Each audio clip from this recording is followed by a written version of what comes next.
حضرت عیسیٰ علیہ السلام کے نانا کا نام حضرت عمران تھا۔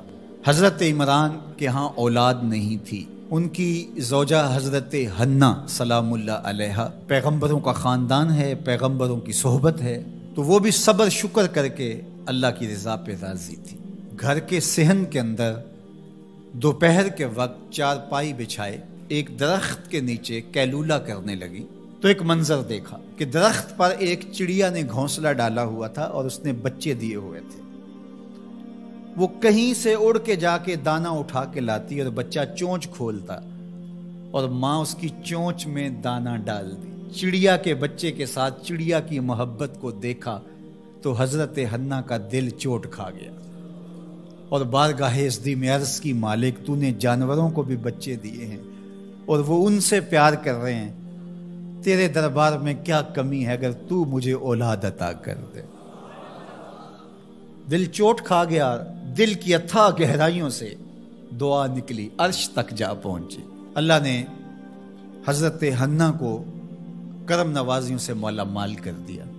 حضرت حنا نے کہا، اے اللہ جو میرے بطن میں ہے میں تیرے گھر کے لیے اس کو وقف کرتی ہوں۔ جب ولادت کے لمحے آئے تو حضرت حنا زوجہ عمران نے بیٹی کو جنم دیا تو پریشان ہو گئی کہ مالک یہ تو بیٹی ہے، میں نے تو اس کو مسجد اقصیٰ کے لیے وقف کیا ہے اور وہاں سارے مرد ہیں، ایک لڑکی جب جوان ہوگی تو اس کو وہاں کیسے چھوڑ سکوں گی، منت میری کیسے پوری ہوگی۔ بہت پریشان ہوئی منت کی تکمیل کا سوچ کے کہ مالک یہ تو بیٹی ہے۔ آواز آئی، پریشان ہونے کی ضرورت نہیں حنا، جو تو نے بیٹی جنم دی ہے ایسے تو بیٹے بھی نہیں ہوتے۔ اس بیٹی کا نام کیا رکھا گیا؟ مریم سلام اللہ علیہ۔ بیٹی جوان ہو گئی تو منت یاد آئی کہ اب اس کو بیت المقدس میں ہم نے وقف کرنا ہے۔ پریشانی ہوئی کہ اب 300 حجرے ہیں جن میں مرد ہی مرد ہیں، ایک تنہا عورت کیسے وہاں رہے گی؟ تو یہ سوچا کہ کوئی بوڑھا بزرگ ہو جس کی کفالت میں ان کو دیا جائے تو وہ ان کی دیکھ بھال کرے، ضروریات کو پورا کرے۔ تو بہت سارے لوگ اس سعادت کے لیے تیار ہو گئے۔ پھر قرعہ ڈالا گیا، قرعہ فال نکلا حضرت زکریا علیہ السلام کے نام۔ اللہ کے جلیل القدر پیغمبر اور رشتے میں خالو بھی لگتے تھے، کہا یہ سعادت میرے ذمہ رہی، اور چونکہ ان کے ہاں بھی اولاد نہیں تھی انہیں کہا ٹھیک ہے ہم اسے بیٹی بنا کے اس کا خیال رکھیں گے۔ حضرت زکریا علیہ السلام نے ایک حجرہ مختص کیا حضرت مریم کے لیے اور ان کی ضروریات کو پورا کرتے، کھانا دیتے۔ جب کہیں جانا ہوتا تو حجرے کو باہر سے تالا لگا کے چلے جاتے، افطار کے وقت یا رات کو گئے ہیں تو سحری کے وقت پھر آ جاتے۔ ایک دن حضرت زکریا علیہ السلام تالا لگا کے کہیں گئے کام، واپس آتے ہوئے دیر ہو گئی اور افطار کے لمحے گزر گئے، بہت پریشان ہوئے تو خیر سامان لے کے تیزی سے پہنچے اور آ کے دروازہ کھولا، وجد عندہا رزقا، تو دیکھا بے موسم پھل پڑے ہوئے ہیں۔ حیرت تو یہ تھی کہ پھل ہیں، دروازہ مقفل ہے، باہر سے کوئی اندر نہیں جا سکتا، اندر سے کوئی باہر نہیں آ سکتا، پھل کیسے آئے؟ پہلی حیرت تو یہ، پھر پھل بھی بے موسم ہے۔ قال یا مریم ان لک ھذا، اے مریم یہ کہاں سے آئے؟ قالت هو من عند اللہ، کہا یہ میرے اللہ کی طرف سے آئے، یہ مجھے میرے رب نے دیے ہیں۔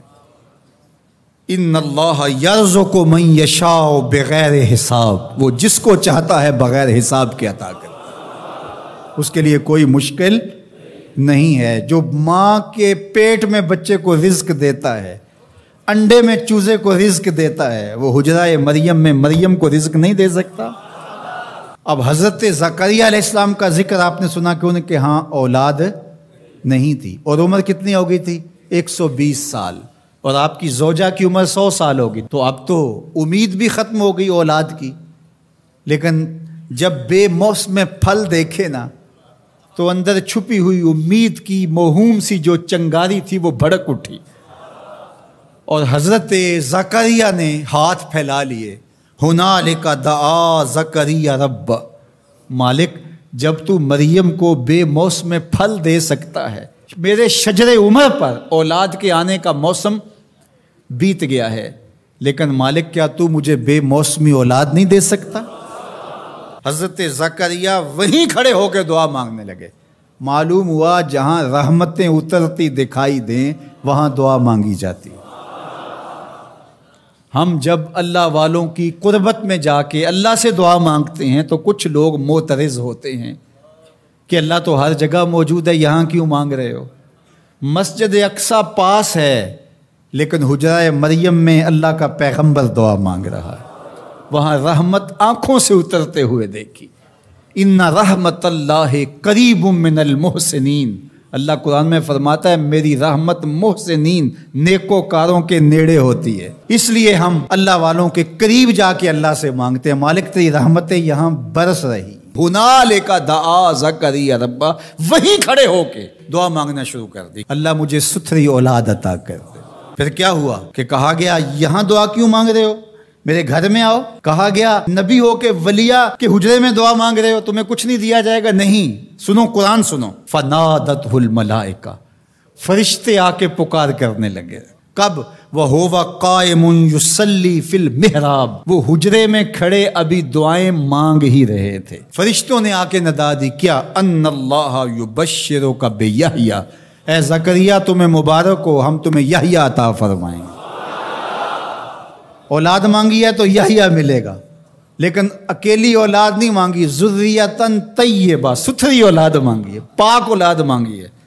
تو مصدقاً بکلمۃ من اللہ وسیداً وحصوراً ونبیاً من الصالحین، جو بیٹا دینے والے ہیں وہ کلمت اللہ کی تصدیق کرنے والا ہوگا، سردار ہوگا، عورتوں سے الگ رہنے والا ہوگا اور پیغمبر ہوگا، صالحین سے نبی ہوگا، یہ شانوں کا مالک ہوگا۔